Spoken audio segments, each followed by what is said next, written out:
Hi everybody, I'm Mahin, and this is your daily belly dance quickie, and this one's coming to you from the road. Right now just got done with the Los Angeles part of my California tour, and before I head up towards San Luis Obispo and Santa Cruz and points north and back down south, I made a little visit here with Roxanne Shelaby. And she is the person behind the Fez documentary, which we did talk about on the blog a while back, which is a documentary about the Los Angeles belly dance club scene from the time a little bit before now, so a little bit of our history. So I want to just kind of catch up with Roxanne and see how her project is going. And I know it's about to be finally released, so thanks so much for talking with us. Thank you for having me. I'm excited to be here. Thank you.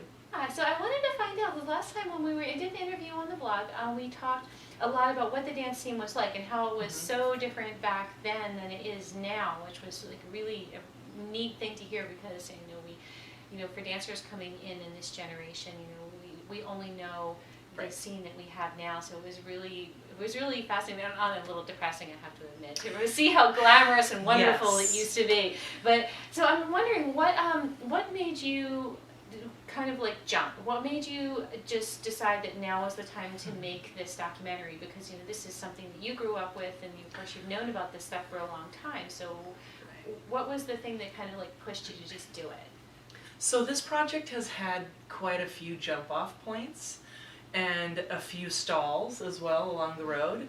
So when I originally wanted to start this, document our dance history, in my mind it was going to be a book, because I'm an educator, I think I can write well, and I thought, okay, I could write something and put a book together. And then as I started talking to people and was formulating the idea, people kept saying, no, this should be a film, it should be on video, it's about dancing. And I said, I don't know how to make a film. I'm a teacher and a dancer, and making a film is way out of my comfort zone.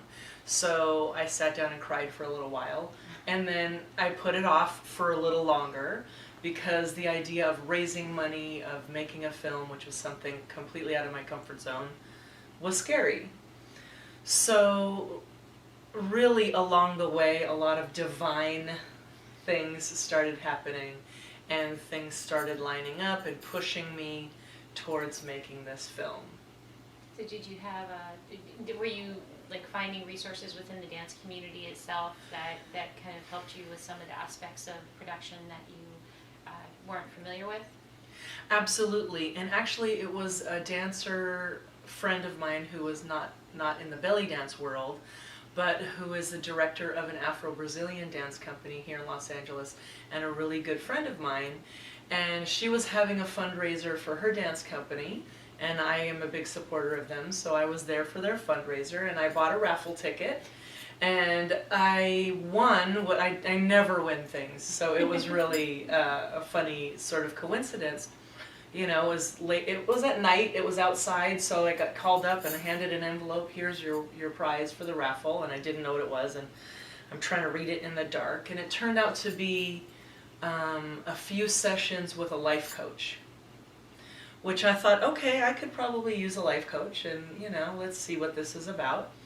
And so I met with this gentleman by the name of Greg Williams, and we started talking about, where I was going with my life and what I wanted to do, and I started talking about this project, and then it turns out he's also has a filmmaker background.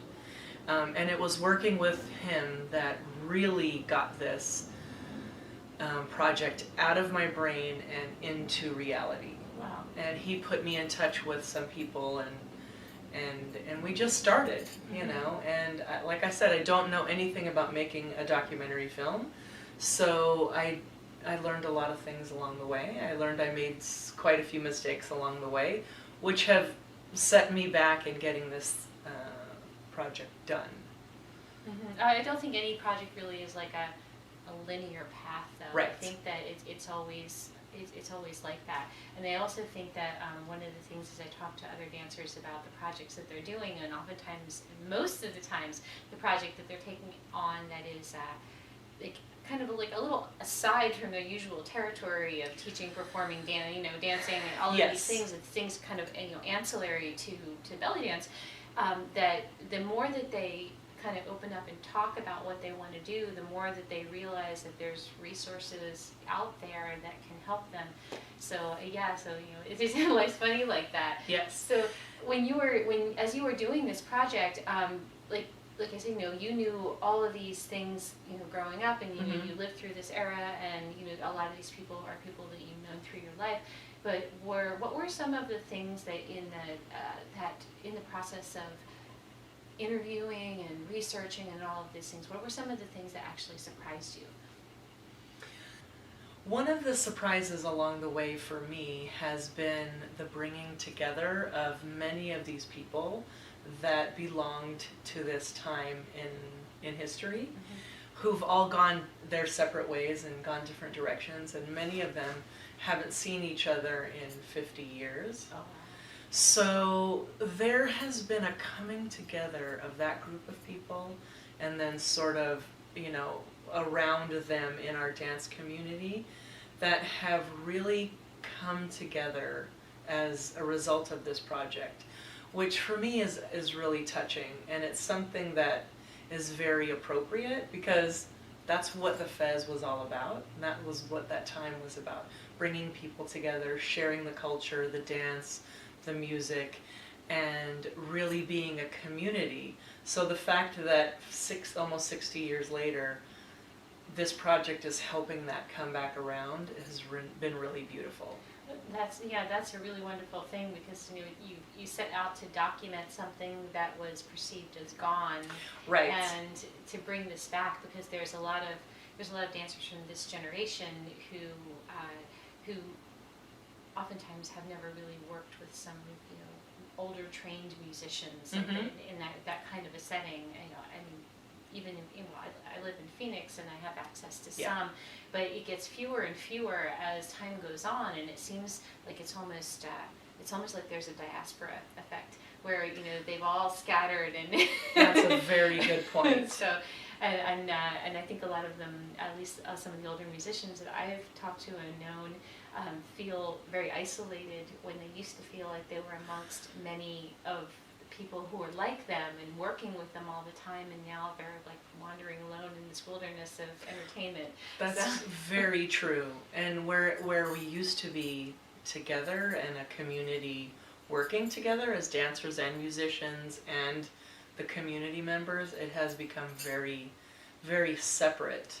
And so I'm happy that doing a project like this is bringing people back together. And every single event that I go to, lately especially, like last week there was a show at Biblos nightclub in Los Angeles that I participated in. Yes, the Uncle Theme show. I would have loved to have been there. Yeah, and it was wonderful. And so another dancer who was in the show and has been a big supporter of this project came to me and said, "Oh, I brought a friend, and he said that his dad and uncle used to work at the Fez." And so she took me over and introduced me to him. Turns out he's a member of the Lebanese community. We went to a similar Arabic church, and grew up in a very similar community. And his dad and his uncle were musicians at the Fez, good friends of my father's. So now I'm meeting with them tomorrow, and it's too late to include them in the documentary, but I am going to document their stories. And as part of this project, the fallout, so to speak, after the documentary is done, is going to be a way to provide this information in more depth to those who are interested. So the book may still be on the way. The book may still be on the way, but each one of the artists that I interviewed deserves a documentary of their own. I have probably 80 to 100 hours of footage for all of these artists, and there's just no way to put that all together in a documentary to sell. I mean, even jokingly, people have said, why don't you do a 10 CD box set? Yeah. or 10 I DVD was box just sets. thinking in my head, there's a set coming here Right. somewhere. But I even have too much material to do a 10 DVD box set. So I'm looking at ways, possibly through a digital download, that if I could edit each person's interview and make those available to dancers and anyone who is interested in really going in depth into the history, then that information will be available to them. That would just be amazing, because it's like, I mean, you don't, it's so hard to get information like that. And first, Right. and you can look things up and you can read things online, but to get the first person retelling of what the experience was like, Absolutely. is something that is so valuable. And I think that in this style of dance, where I think that so many of us oftentimes feel marginalized from the legitimate arts and the legitimate, Absolutely. things, like, we've been placed by other people outside of our own communities to kind of feel like we belong on the fringe. And I think that where other dance histories have been much more thoroughly documented, that Right. ours has not, because it hasn't been taken seriously by the larger community. And so the fact that you're doing this is such a resource for, so far down. And I haven't gotten to see it, because I haven't been in California for any of these preview events, and I didn't get to go to Cairo Shimmy Quake this year. Right. So I haven't seen it yet, but I'm a Kickstarter supporter, so I'm waiting for that DVD to come. Thank I you can't for your wait. So. Well, we're almost done. Oh yeah? Literally in the next week or so, we have to be done, because we have a world premiere at the Topanga Film Festival on August 1st, which is in a couple of weeks. I didn't know that. So yeah, so yes, it will be finished and ready for the world premiere. And then the actual physical DVDs should be available in the next, month or two. Oh. So that takes a little time Yeah. to have Printed. those produced and stuff. Yeah. So yeah, we're almost done. So thank you for your support, and anybody else out there who supported the Kickstarter. What you were just talking about as far as the documenting their history, that really is what my driving force for this project has been. Yes, it's about my father and his legacy, but it's not just about that. And really, the whole reason that I did this was because of that, because I have in my hands a piece of our history, and that has to be available to all dancers and all of those who are interested. And if I can put together some type of an archive where that information is available, and then hopefully, what I'm also hoping is that this is going to inspire others to know that you can go out there and do it. Never in a million years would you have been able to convince me that I could raise about $25,000 to complete this project. I would never have believed you. And through Kickstarter, we were able to do that. And we are able to put together a really fabulous documentary. Something that's worthy of the subject. Exactly. Yeah.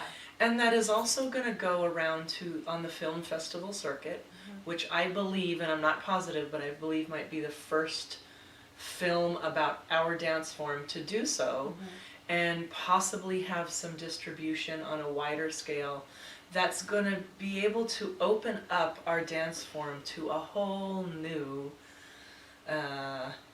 clientele or community. And in a very real and legitimate way, I would think it is more important, because Absolutely. Okay, some people are probably going to not be okay with me saying this, but Shakira popularized belly dancing, but maybe not in a way that everybody was comfortable with. And so this is this kind of exposure really shows the side of belly dance that we inside the community know, rather than what externally the people, the general public, perceive. Yes, and it is a very positive documentary. It shows the dance and the culture and the history and the music in a way that everybody wanted to be a part of. And I think that that's really important. And it is only one piece of a larger story, but if that presents to the general public a more positive view of our dance form and of the Arabic culture, then that's really an important thing. And then who knows what will happen from there. And I think something that you said a few minutes ago was that, you never thought that you'd be able to, raise the money and do this because it's so outside of your area of expertise. And I think that's something that we all should take to heart is, when we have something that we want to do, we really don't know what we're capable of doing until we do it. I mean, and I can think of several times in my own life that's been the case. I mean, I think, when I've been on the brink of doing something and I have that moment where I turn and say to my boyfriend, I'm having that reality check moment where the abstract thought is now reality, and what am I actually doing, and am I crazy? But then you just like you put your apprehension aside, you put your fear aside, you go, you do the thing, and then you're proud of it later. So just can't let your feelings of maybe this isn't going to work not get in the way of your project, because if we've got stuff inside of us that's got to get out, and that's absolutely. And I think a really important thing, and this is happened to me in this project and in life in general, talk to people, ask questions, don't be afraid. There is an element, and I've been reminded of this, don't tell people, you don't want someone to steal your idea, that type of thing. But I've found that in this project especially, so much has happened and made this project happen because I was talking to people and asking questions and doing that kind of research, that things just started to fall in my lap. And so it's been cooperation versus competition. Absolutely. So, absolutely. Yeah, well, I wish you the best with this. I can't wait to see this video. I've been looking forward to this for months. Thank you. So, thank you so much for sitting down, taking the time to do this, and it's been wonderful. And if you guys aren't aware of the Fez documentary yet, now you are, and you can watch for it. It will be available for purchase, I assume, for beyond the Kickstarter people who did get behind it already, and we'll make sure that word gets out. Yes. So along with the Live from the Fez album, that music will also be available on CD and in a digital format, because I know people have been asking for that. Oh, wow. And if I could maybe share the website, if people are interested.